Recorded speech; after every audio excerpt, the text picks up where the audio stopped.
చాచింది నీ కోసమే, ఆదరించి ఆశ్రయమిచ్చు. హల్లెలూయా హల్లెలూయా నా దేవదేవునికే. హల్లెలూయా హల్లెలూయా నా దేవుని బాహువుకే.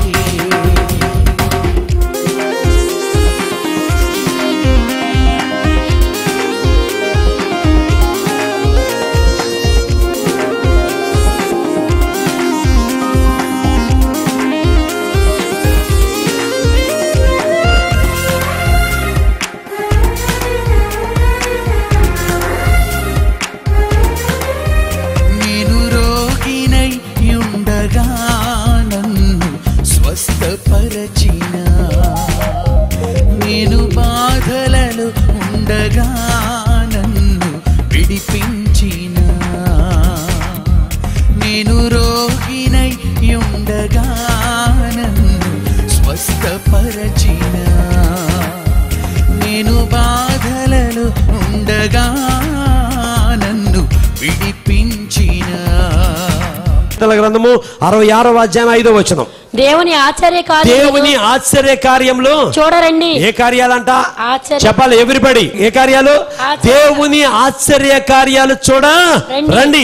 నరుల ఎడల ఆయన జరిగించు కార్యములను చూడగా ఆయన భీకరుడై ఉన్నాడు. ఆయన భీకరు. ఎవరి ఎడల జరిగిస్తాడంట? చెప్పాలి ఎవరి ఎడల? ఎవరి ఎడలో కాదండి, నీ ఎడల కూడా జరిగిస్తాడు. ఆమె నా ఎడల అని చెప్పండి. ఎవరి ఎడల? నా ఎడల కూడా జరిగిస్తాడు. ఆమె నరుల ఎడల ఆయన జరిగించు కార్యములను చూడగా ఆయన భీకరుడై ఉన్నాడు. ఆయన ఎలా ఏమైనాడంట? అయ్యో బాబు, మీ దేవుడు ఇంత గొప్పోడా? మీ దేవుడు ఇంత గొప్పోడా? ఈరోజు ఎవరు సాక్ష్యం ఇస్తారండి? అన్యజనులు సాక్ష్యం. మనం అందరం అన్యజనులమే. మన ఇజ్రాయేలీలమా? చెప్పాలి, మన ఇజ్రాయేలీలమా? పొరపాటు. మన పాపులం, అన్యజనులు. కానీ అన్యజనులను దేవుడు ఎలా మారుస్తున్నాడు? ఇశ్రాయేలుగా. అంటే దేవుని కలిగిన ప్రజలందరూ ఎలా మార్చాలి? అందుకని మనల్ని దత్తత చేసుకున్నాడు. ఏం చేసుకున్నాడు? అలాగే దేవుడు నిన్ను దత్తత చేసుకున్నాడు. ఏమిచ్చి కొన్నాడు? స్వరక్తం ఇచ్చి కొన్నా. కాబట్టి మన దత్తపుత్రులు కాబట్టి మనం ఇశ్రాయేలీలమే. ఆమేన్. అప్పుడు చెప్తాడు నీకు, ఓ ఇశ్రాయేలు నీ భాగ్యము. అమ్మా హర్రీ, వీడికి ఎలాగ ఊడి పడుతుంది. చాలా మంది ఏంటంటే ఎక్కడి నుంచి పడుతుందంట? ఎక్కడి నుంచో వచ్చి ఊడి పడిపోతుందిరా బాబు. వీడికి లెక్క పత్రం లేకుండా సూట్ల మీద సూట్లు వేసేస్తున్నాడు, జాకెట్ల మీద జాకెట్లు వేసేస్తున్నాడు. వచ్చేది పైనుంచే. ఆమేన్. వచ్చేది ఎక్కడి నుంచే? పైనుంచే. మన దేవుడు ఎక్కడున్నాడు? ఆకాశమందు ఆశ్రయుడైన వాడు నీకు సహాయం చేయటానికి, అనాథగా ఉన్న నీకు సహాయకుడై ఉంటాకి. అయ్యో, నా తండ్రి ఉంటే ఎప్పుడో పెళ్ళి అయిపోయేదయ్యా, మా అన్నయ్యలైన ఉంటే ఎప్పుడో పెళ్ళి అయిపోయేదయ్యా, మా అక్కలు పూదుకుంటే ఏం చేస్తే దేవుడు కార్యము జరిగిస్తే ఆ కార్యము భీకరమైన కార్యం. ఆమేన్. హల్లెలూయా. ఆ కార్యమే కార్యం, భీకరమైన కార్యం. ఆ కార్యం ఆయన జరిగించినప్పుడు నీ ఎదుట ఏది నిలబడ్డదు, నీ ప్రయాణానికి ఏది అడ్డుగా ఉండనే. ఆయన సముద్రమును ఎండిన భూమిగా ఏంటంట? సముద్రమును ఎండిన భూమిగా చేశాను. ఏ మాత్రం ఆశ లేని వారికి, ఏం లేని వారికి? ఆశ లేని వారికి ఆశ రేపాడు. ఏం రేపాడు? ఎవరికి?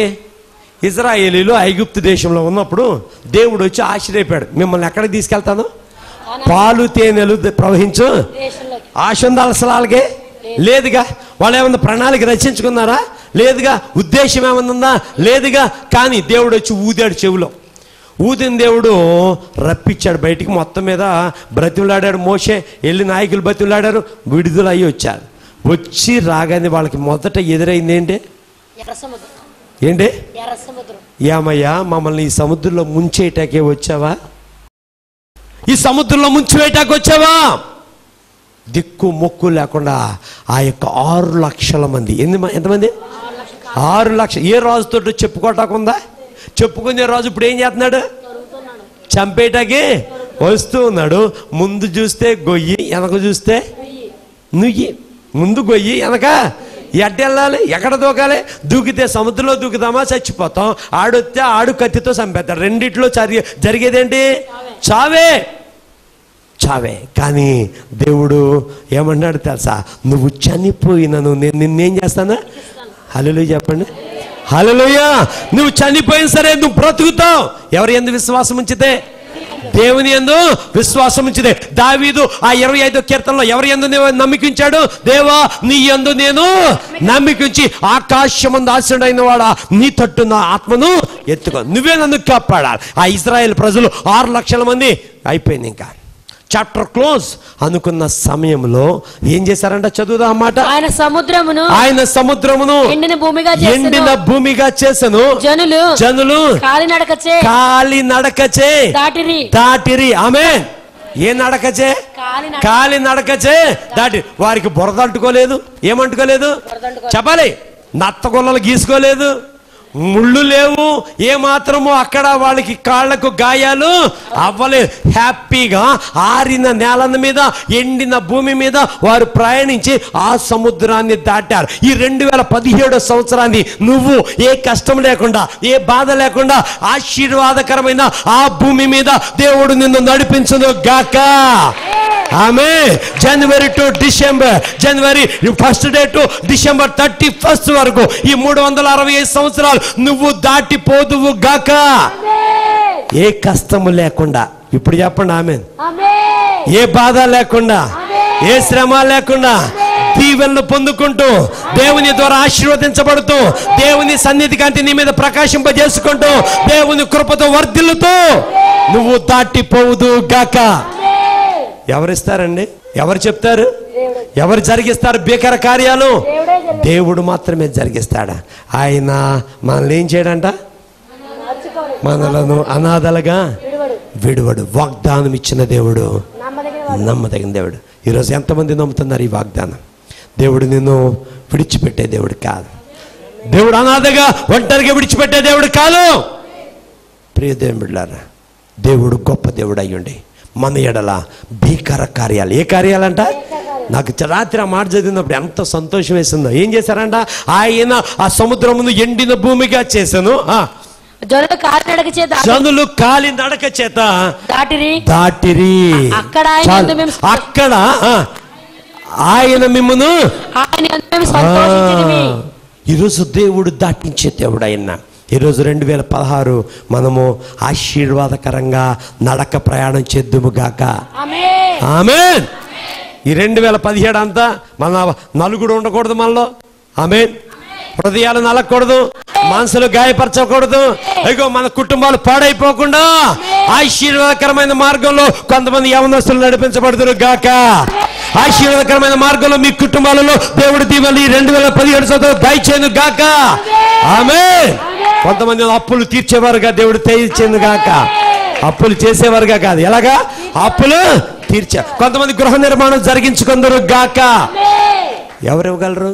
ఆయనతో సహవాసం చేస్తే. అయితే ఆయన మనలను అనాథలుగా విడిచిపెట్టాడు. సరే, అక్కడ ఇష్మాయేలు మొదలుకుంది. ఇష్మాయేలు గురించి, యాకోబు గురించి, తర్వాత యోసేపు గురించి, సంసోను గురించి, అక్కడ పేతురు గురించి, వీరందరినీ అనాథలుగా విడిచిపెట్టలేదు. కారణం ఏంటో తెలుసా? వారు చేసింది మొర్ర, వారు పెట్టింది మొర్ర, వారు చేసింది ప్రార్థన. దేవుడు కూడా అదే చెప్తా. ఏమంటాడు తెలుసా? యోహాను రాసిన సువార్త 14వ అధ్యాయం 13వ వచనం చూస్తే, నువ్వు అనాథలుగా విడిచిపెట్టడానికి సంతోషించొద్దు. నువ్వేం చేయాలో తెలుసా? నీకున్న అనాథగా ఉన్న సమయంలో, ఒంటరిగా ఉన్న సమయంలో, ఇబ్బందికరమైన పరిస్థితుల్లో నువ్వు ఏం చేయాలో తెలుసా? ఆయన కొరకు నువ్వు మొరపెట్టాలి. చదువుదాం 14-13 కరెక్ట్ గా చదవాలి. 14వ అధ్యాయము 13వ వచనం. మీరు నా నామమున దేనిని అడుగుదురో నా తండ్రి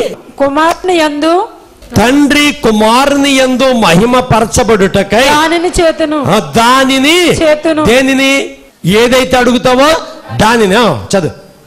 నా నామమున మీరు నన్ను ఏమి అడిగినను నేను చేతును. హల్లెలూయా.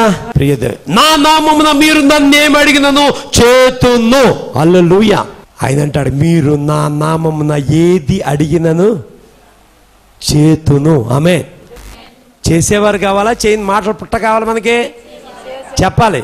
కానీ మన దేవుడు మాటల దేవుడు కాదు, మాట ఇచ్చే దేవుడు, చేతల దేవుడు కూడా. చప్పట్లు కొట్టండి ఒకసారి.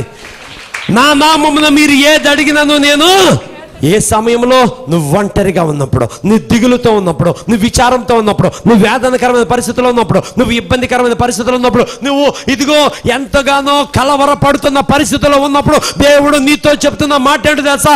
నా నామమున మీరు ఏది అడిగినాను నేనేం చేస్తాను? చేస్తా అంటాడా? చేయనంటాడా? చేస్తా అంటాడా? చూద్దామంటాడా? చూద్దామనే మాట మన దేవుడి దగ్గర లేదండి. ఆమేన్. చూద్దాం తర్వాత నీ మాట లేనే లేదు. ఆయన అంటాడు కదా, I will do it. Amen. Abraham అంతటి వాడే అన్నాడు. ఏమన్నాడు? యెహోవా ఈరే. ఎవరంట? యెహోవా. ఆయన చూసుకుంటాడు. నీకెందుకయ్యా కలవరం? నీకెందుకు ఇసాక కొర్రెపిల్ల కావాలో ఏం కావాలో ఆయన చూసుకుంటాడు. ఈరోజు నువ్వు 2017 అంతా యెహోవా ఈరే అని చెప్పు. ఆమేన్. ఈ 2017 అంతా ఏమని చెప్పాలి? యెహోవా ఆయనే చూసుకుంటాడు. భర్త ఎక్కడున్నా లాక్కొచ్చేస్తాడు అంతే, ఎక్కడ దాక్కున్నా. భయపడొద్దు. సుజాత కొరకు ఎంత ఏడిచామో చివరికి వచ్చాడా లేదా? వస్తాడు. ఈ 2017 నీ కుటుంబంలో ఒక ఆశ్చర్య కార్యం దేవుడు జరిగించబోతున్నాడు. ఒక అద్భుత కార్యం దేవుడు జరిగించబోతున్నా. భీకరమైన కార్యం దేవుడు జరిగించబోతున్నా. ఆయన నిన్ను అనాథగా విడవడు. 2016 ఎన్నోసార్లు అనుకోవచ్చు, 2017 ఎన్నోసార్లు అనుకోవచ్చు, గతించిన సంవత్సరం ఎన్నోసార్లు అనుకోవచ్చు. కానీ ఆయన నీడ నీ మీద పడాలి. ఎవరి మీద? సంవత్సరమును నీ దయా కిరీటమును ధరింపచేసి ఉన్నావు, నీ జాడలు సారము వెదజల్లుచున్నావు. ఏంటంటే నీ జాడలు. ఏ జాడ? నీ జాడ. ఎవరి జాడ చెప్పాలి? ఎవరి జాడ? సంవత్సరం అనే నీ దయా కిరీటము ధరింపజేసి ఉన్నావు. ఎవరితో చెప్తున్నాడు ఇది? దేవుడితో చెప్తున్నాడు. నీ జాడ అంటే దేవుని జాడ. జాడ అంటే ఏంటి? జాడ అంటే నీడ. ఎంత ప్రేమ అంట, ఎంతో ప్రేమ. నీ నీడలో. అవును, ఆయన జాడ ఎందుకు ఉపయోగపడుతుందంటే ఆయన జాడ సారము వెదజల్లిస్తుంది. ఏం వెదజల్లిస్తుంది? సారం అంటే ఏంటో తెలుసా? ఫలం. ఫలం అంటే ఏంటి? ఆశీర్వాదం. ఫలం అంటే దీవెన. ఆమేన్. ఆకు వాడక తన కాలం ముందు ఒక్కొక్కడు ఒక్కొక్క కొబ్బరికాయ కాసింది అనుకోండి, ఏమంటారు? నీ కొబ్బరికాయలు నేనేం చేసుకోను రా అంటారు. ఫలం అంటే ఆశీర్వాదం, ఫలం అంటే దీవెన, ఫలం అంటే ఉద్యోగం, ఫలం అంటే డబ్బు, ఫలం అంటే ఇల్లు, ఫలం అంటే పొలాలు కొనుక్కోవటం, ఫలం అంటే దీవెనకరమైన ఆ అనుభవాలు. హల్లెలూయా. కాబట్టి ఆయన నీ జాడలు, ఆయన నీడలో మనం ఉండాలి. ఆయన నీడలో మనం ఉండాలి. కాబట్టి ప్రియమైన బిడ్డలారా, వారికి శ్రమ వచ్చినప్పుడల్లా ఒంటరిగా ఉన్న ప్రతి ఒక్క బిడ్డ ఎవరి తట్టు తిరిగి ప్రార్థన చేశారు? ఎవరి తట్టు తిరిగి మొరపెట్టారు? దేవుని తట్టు. ఈరోజు నువ్వు కూడా ఆ ఇష్మాయేలు వంటి మొర నువ్వు పెట్టాలి. నీ అనాథ సమయంలో, దిక్కులేని సమయంలో ఆ యేసుబు వలె, ఆ యాకోబు వలె, ఆ యొక్క సంసోను వలె, ఆ పేతురు వలె నీ దీన స్థితిలో నువ్వు దేవుని వైపుకు తిరగాలి. కానీ మన యొక్క అనుభవం ఏంటో తెలుసా? మానవుడు యొక్క అనుభవం ఏంటో తెలుసా? కష్టం వచ్చినప్పుడు దేవుని విడిచి మంచం మీద పడుకుంటాం. ఎక్కడ పడుకుంటాం? ఏం చేయమంటావు? ఏంటి ఏం చేయమంటావు? కష్టాలు ఉన్నప్పుడు ప్రార్థన రాదు. కష్టాలు ఉన్నప్పుడు ప్రార్థన చేసుకోవటం కూడా రాదు. కానీ నీ శ్రమలో అనాథ వల్లే అయ్యో పాస్టర్ గారు గొడవ పెట్టేస్తున్నారు. నా తల్లిదండ్రులు ఉద్యోగం ఉన్నప్పుడు బాగా డబ్బులు తీసుకున్నారు, ఉద్యోగం లేదని ఇంట్లోంచి బయటికి గెంటేస్తున్నారు. వెళ్ళిపో. ఈరోజు తల్లి ఆదరించిన, తండ్రి ఆదరించిన, ఆదరించకపోయినా, అన్నదమ్ములు ఆదరించిన, ఆదరించకపోయినా, బంధువులు ఆదరించిన, ఆదరించకపోయినా, దేవుడు నిన్ను ఆదరించే దేవుడు అయినాడు. ఆయన నిన్ను అనాథగా విడిచిపెట్టే దేవుడు కాదు. ఆయన నిన్ను అనాథగా విడిచిపెట్టే దేవుడు కాదు. కానీ నువ్వేం చేయాలి? నువ్వు అనాథగా ఉన్న సమయంలో, ఒంటరిగా ఉన్న సమయంలో నువ్వెవరికి ప్రార్థన చేయాలి? నా నామమున ఏది అడిగినా చేస్తానని దేవుడికి గనుక నువ్వు ప్రార్థన చేస్తే ఆయన అద్భుత కార్యము నీ బ్రతుకులో, నీ కుటుంబంలో ఇన్స్టెంట్ గా చేసే దేవుడు అయి ఉన్నాడు. ఈ 2017 సంవత్సరంలో అనాథలుగా విడవనని వాగ్దానం ఇచ్చిన దేవుడు నా సంఘాన్ని, రాజరత్నం అనే నా కుటుంబాన్ని, నన్ను, అలాగే ఇక్కడ ప్రాసరై ఈ వాక్యాన్ని, ఈ వాగ్దానాన్ని వివరించి చెప్పిన ఈ మాటలను, దేవుని మాటలను విన్న ప్రతి ఒక్కరిని దేవుడు అనాథలుగా విడిచిపెట్టగా 2017 సంవత్సరం అంతా ఆది మొదలుకొని, అనగా జనవరి 1వ తారీఖు మొదలుకొని డిసెంబర్ 31, 2017 వరకు ఆయనే నీ చెయ్యి పట్టి నడిపించి తన నీడలో నిన్ను భద్రపరిచి కాచి కాపాడును గాక. ప్రభువా నన్ను కాచి కాపాడుతావా అని ఎవరైతే ప్రార్థన చేస్తారో వారు మోకరించగలరా? బ్రతుకులు ఆయన మర్చిపోయే దేవుడు కాదు. ఆయన ఇచ్చిన వాగ్దానం నమ్మదగిందండి. ఆయన మిమ్మల్ని అనాథలుగా విడిచిపెట్టే దేవుడు కాదు. ప్రభువా నేను అనాథను ప్రభువా. అందరూ ఉండి కూడా ఇష్మాయేలు అనాథగా ఉన్నాడు. అందరూ ఉండి కూడా ఆ యాకోబు అనాథగా ఉన్నాడు. అయ్యో 10 మంది అన్నలు, ఒక తమ్ముడు, తల్లిదండ్రులు ఉండి ఆ యోసేపు అనాథగా పరాయి దేశంలో బ్రతికాడు. అయ్యో అందరూ ఉండి కూడా సంసోను అనాథగా మిగిలాడు అన్యుల జనాంగంలో.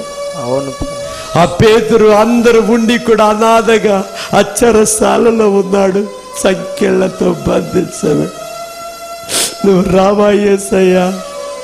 ప్రభువా 2016లో ఎవరైతే అనాథగా ఉండి అయ్యో మాకు వాళ్ళుంటే బాగుండు, మాకు వీళ్ళుంటే బాగుండు అని అర్థించారు, వేడుకున్నారు, కన్నీటి ప్రార్థన చేశారు, వారు నీ కొరకు ప్రార్థిస్తున్నారయ్యా. అనాథగా నిలిచాము, నువ్వు రావా యేసయ్యా. నువ్వు చెప్పావు కదా ప్రభువా, నా నామమున మీరు ఏమడిగినానో అది చేస్తానని.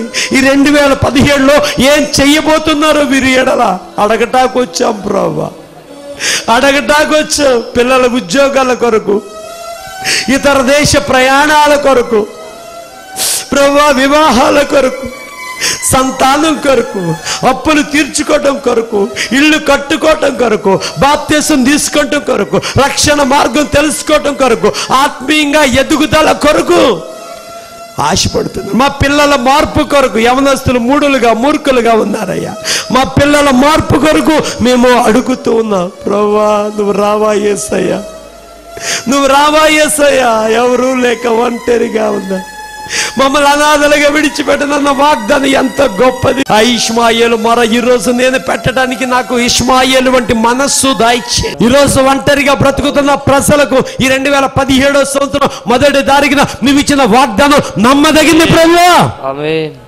ఆ వాగ్దానం ముందు చేత పట్టుకుని మేము వెళ్తుండగా నీ కృప దాయిచ్చాను. ఇష్మాయేలును గొప్ప జనాంగానిగా చేశావు, ఎవరు లేని వాడిని. యోసేపుకి ఎవరూ లేరయ్యా, గొప్ప జనాంగంగా చేసావు, ఒక రాజ్యం ఇచ్చావు. యాకోబుకి ఎవరూ లేరు, కొన్ని కుటుంబాలు ఇచ్చావు, 2 భార్యలు, కుటుంబం ఇచ్చావు. ఆ యొక్క ప్రభా సంసోనికి ఎవరూ లేరు, నువ్వు తోడై ఉన్నావు. ఆ పేతురుకి ఎవరూ లేరు, నీ దూత తోడై ఉంది. ఈరోజు ఇక్కడున్న మాకు కేవలం నీతో తోడై అవసరం. నీవే మమ్మలను హక్కున చేర్చుకుని ఒంటరిగా విడిచిపెట్టక నీ నీడలో ఈ 2017 అంతా దాచి బలపరిచి సహాయం చేయమని, సంవత్సరాది మొదలుకొని సంవత్సరాంతం వరకు నీ కార్యాలు మా జీవితంలో నూతన పరచుచు మమ్మల్ని నడిపించి సహాయం చేయమని మా ప్రభువును రక్షకుడునైనా యేసు నామములో ప్రార్థిస్తూ అడిగి వేడుకొంచున్నాం తండ్రి. ఆమేన్, ఆమేన్, ఆమేన్. ముందుగా పాస్టర్ గారికి, పాస్టర్ అమ్మ గారికి నా హృదయపూర్వక వందనాలండి. కూడి వచ్చిన సంఘస్థులు అందరికీ నా హృదయపూర్వక వందనాలు. అలాగే మేము లాస్ట్ సోమవారం అంటే సంవత్సరాంత 16 సంవత్సరం లాస్ట్ సోమవారంలో కూడా దేవుడు మమ్మల్ని నడిపించాడు, దేవుని బాహువుకి. అలాగే మొదటి సోమవారం ఇవాళ 2వ తారీఖు ఈ రోజున కూడా నడిపించినందుకు దేవునికి వందనాలు తెలుసుకుంటున్నాం. అంటే లాస్ట్ వీక్ వాక్యం కూడా అద్భుతమైన వాక్యం, ఈరోజు కూడా మంచి అద్భుతమైన వాక్యం ఏంటంటే మిమ్మల్ని అనాథలుగా విడును అన్నాడు దేవుడు. నిజంగానే అనాథలుగా విడుడు. నాకు వాక్యం కూడా అలాగే వచ్చింది. ద్వితీయోపదేశకాండం 4వ అధ్యాయము 31వ అంశం. నేను దేవుడు దయాళుడు, చెయ్యి విడువని అన్నాడు అనమాట. అది మంచి వాక్యం అనమాట. అలాగే నా సాక్ష్యం ఏంటంటే నేను హెచ్డిఎఫ్సికి ప్రతి వారం 1,00,000 వరకు వెళ్తాను అనమాట. నాకు 24,000 ఇస్తారు క్యాష్. 1,00,000 రూపాయలు ఉంటే ఆ 1,00,000 రూపాయలు ఈ పండగ సీజన్కి వాడుకుందాం, పిల్లలకి బట్టలకి వాటికి, అది చిన్న బాకీలను తీర్చుకుందాం. వారానికి 24,000 ఇస్తున్నాను అనమాట. ప్రతి వారం వెళ్తున్నాను, తీసి కొడుతున్నాను. ఇంకా లాస్ట్ వీక్లో 20,000 మిగిలింది. 20,000 తీసుకొద్దామని వెళ్తే అందులో 12,000 మీద ఉంది. ఇదేంటండి 12,000 ఉంది ఏంటని ఒక బ్యాంక్ ఆఫీసర్ని అడిగాను. మీరు ఆర్డీ కట్టారండి, ఆర్డీ వాడు 8,000 పీకేసుకున్నాడండి అన్నాడు. ఇదేంటంటే బాబు, ఆర్డీ వాడు 4 నెలల బాకీ నేను ఎక్కడ ఉన్నాను, పీకేతం ఏంటి, అసలు కడతం ఏంటండి అంటే ఆ నెంబరు టోల్ ఫ్రీ నెంబర్ ఇచ్చాడు. వెంటనే మీరు క్యాన్సిల్ చేసుకుంటారు సార్, వద్దు నాకు ఆర్డీ అని చెప్తే వెంటనే ఆర్డీ క్యాన్సిల్ చేస్తే 10,000 వచ్చింది. 8 బదులు 10,000 వచ్చింది. అంటే ఇంతకుముందు కూడా 2,000 కట్ చేసాడు అంటాడు. నిజంగా నన్ను దేవుడు సిగ్గుపరచకుండా చేశాడని నేను ఎంతో సంతోషపడ్డాను. 20,000 తీసుకుంటా కూడా అప్పటికప్పుడు వెంటనే అది క్యాష్ వెనకొచ్చేయటం క్యాష్ తీసుకుంటాం కూడా జరిగింది అన్నమాట. ఇది దేవుని వల్ల జరిగిన కార్యం అని నమ్ముతాను. ఈ చిన్న సాక్ష్యం దేవుడు దీవించును గాక. ఆమె మీ అందరికీ కూడా నాకు హృదయపూర్వక వందనాలు. అమ్మగారికి అయ్యగారికి వందనాలు. అలాగే గడిచిన సంవత్సరం 2016 సంవత్సరంలో జనవరి మొదలుకొని డిసెంబర్ వరకు కూడా దేవుడు మరి ఆయన రెక్కల నీడన ఎంతగానో మరి కాపాడినందుకు దేవుని నమ్మకం వందనాలు. అలాగే గడిచినటువంటి డిసెంబర్ నెల 8వ తారీఖున వివాహం జరిగిన తర్వాత 12వ తారీఖున నాకు యాక్సిడెంట్ అయిందని. యాక్సిడెంట్ అయితే మా బావగారు మేము వెళ్తున్నప్పుడు వేరే వాళ్ళు రోడ్డు పైన వెళ్తున్నప్పుడు ఇంకొకరు ఎవరు తెలిసిన వారు ఉంటుంటే వారు మేము కలిసి పక్కన వాళ్ళ బైక్ వాళ్ళు మా బైక్ మీదనే వెళ్తుంటే ఇద్దరి మధ్యకి స్లోగానే వెళ్తున్నాం. కుక్క అడ్డు వచ్చి వాళ్ళ బండిలోకి వెళ్ళవలసింది ఏమైందంటే మా బండికి వచ్చేసి ఫ్రంట్ వీళ్ళు కొట్టుకుంటూ ఆ బండిని అలాగా టప్పని జస్ట్ పైకి లేపేసి వెళ్ళిపోయింది. లేపగానే మేము పడిపోయాం. బండి ఒకసారి నేను ఒకసారి మా ఇద్దరం కూడా రోడ్డు మీదకి వెళ్ళిపోయామండి. అయినప్పటికీ ఎక్కువ కీడు కాకుండా దేవుడు నన్ను తప్పించినందుకు దేవునికి వందనాలు.